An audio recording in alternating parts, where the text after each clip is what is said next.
রেজিস্ট্রেশনের জন্য অতিরিক্ত টাকা নেওয়ার অভিযোগে স্কুলে তালা, বিক্ষোভে উত্তাল ছাত্রছাত্রীরা। নিশ্চিন্তপুর উচ্চ মাধ্যমিক বিদ্যালয়ের শিক্ষকদের আটকে রেখে প্রতিবাদ। মুর্শিদাবাদের হরিহরপাড়ার নিশ্চিন্তপুর উচ্চ মাধ্যমিক বিদ্যালয়ে রেজিস্ট্রেশনের জন্য অতিরিক্ত টাকা নেওয়ার অভিযোগ ঘিরে উত্তাল হয়ে ওঠে বিদ্যালয় প্রাঙ্গণ। মঙ্গলবার ক্ষুব্ধ ছাত্রছাত্রীরা স্কুলের মূল ফটক বন্ধ করে শিক্ষকদের ভেতরে তালাবন্দি করে রাখেন। অভিযোগ, রেজিস্ট্রির জন্য শিক্ষার্থীদের কাছ থেকে বাড়তি টাকা নেওয়া হয়েছে, অথচ তার কোনো রসিদ দেওয়া হয়নি।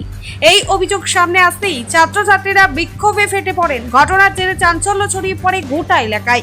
টানা প্রায় 4 ঘন্টা ধরে উত্তেজনা চলার পর অবশেষে শিক্ষক শিক্ষিকাদের মুক্ত করা হয়। স্থানীয় সূত্রে জানা গেছে, অভিভাবকরা ঘটনাস্থলে জড়ো হন এবং দ্রুত তদন্ত ও দোষীদের শাস্তির দাবি তোলেন। স্যারদিকে রাখার একটাই কারণ যে হেডমাস্টার তো টাইমের আগেই বাড়ি চলে গেছে। এখন যদি হেডমাস্টারকে আমরা চাই তো আমরা কাকে চাইবো? হেডমাস্টারকে ফোন করছি, হেডমাস্টার ফোন তুলছে না। বাকি যত স্টাফ আছে তাদের কাছ থেকে তো আমরা চাইবো যে হেডমাস্টার স্কুলে আসুক। কি সমস্যা আছে? সমস্যা তো একটাই, আমাদের কাছ থেকে অধিক পরিমাণে টাকা নেওয়া হয়েছে। কেন নিবে? কিসের জন্য না প্রমাণ হয়েছে? দেখাতে হবে, টাকা যে লাগবে এটা কিসের জন্য না হয়েছে? টাকা ভর্তির সময় 500 করে নিয়েছে, তার কোনো তো স্লিপ নেই। এটা তো মানছি আমরা, এতদিন ধরে বলছে আমাদের স্কুলে আছে, দেওয়া হবে, তা কোনোদিনই আমরা পাইনি। তারপরে আবার এখন রেজিস্ট্রেশন যখন করলাম তখন 200 করে নিল, দিয়ে বললো যে রেজিস্ট্রেশন সার্টিফিকেট যখন দেওয়া হবে তখন তোদের কাছ থেকে আর কোনো টাকা নেওয়া হবে না। আজকে কি অভিযোগ? আজকে আমরা যখন রেজিস্ট্রেশন সার্টিফিকেট নিতে যাচ্ছি তখন বলছে 70 টাকা করে লাগবে। কেন লাগবে? আমাদেরকে কোনো নোটিশ বা কিছুই কে বলছে 70 টাকা করে লাগবে? স্যার, হেড স্যার তো কোনো নোটিশ দেয়নি। স্যার কে বলছে? স্কুলের স্টাফ, ক্লার্করা। কোন স্যার? সুভাষিস স্যার, সুভাষিস। কেন স্যার ওই তো রেজিস্ট্রেশন সার্টিফিকেটের জন্য বলছে, সার্টিফিকেটটা তোদের ভালো করে বানানো হয়েছে, তোদের পরীক্ষার কাগজ ভালো হবে এই কারণে। কিন্তু কোন ক্লাস তোমাদের? 11। দিয়ে রেজিস্ট্রেশনের জন্য টাকা চাইছে, অতিরিক্ত 70 টাকা ওই কারণেই ধরে রাখা হয়েছে। আচ্ছা, কি চাইছো এখন তোমরা? আমরা চাইছি, আমরা হেড স্যারকে যে বললাম স্যার এই টাকাটা নেওয়ার কারণ কি, স্যার বলছে তোদের কোনো টাকা লাগবে না।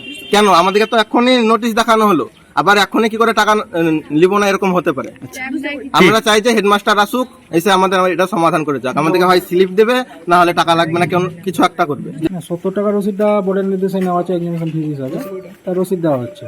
আর 220 টাকাটা হেডমাস্টার নির্দেশ যেরকম দিয়েছিল যে রেজিস্ট্রেশন ফিস বা বোর্ডের যে ফিসগুলো থাকে সেই ফিস এবার যে রেজিস্ট্রেশনের যে কার্ড প্রিন্ট হয় ওটা জেনারেলি অন্যান্য স্কুল সাদা একটা কাগজে প্রিন্ট করে দিচ্ছে, সাদা কালো। আমাদের কালার দিয়ে একটা ভালো কাগজে প্রিন্ট করে দিচ্ছে, তার একটা খরচা থাকে।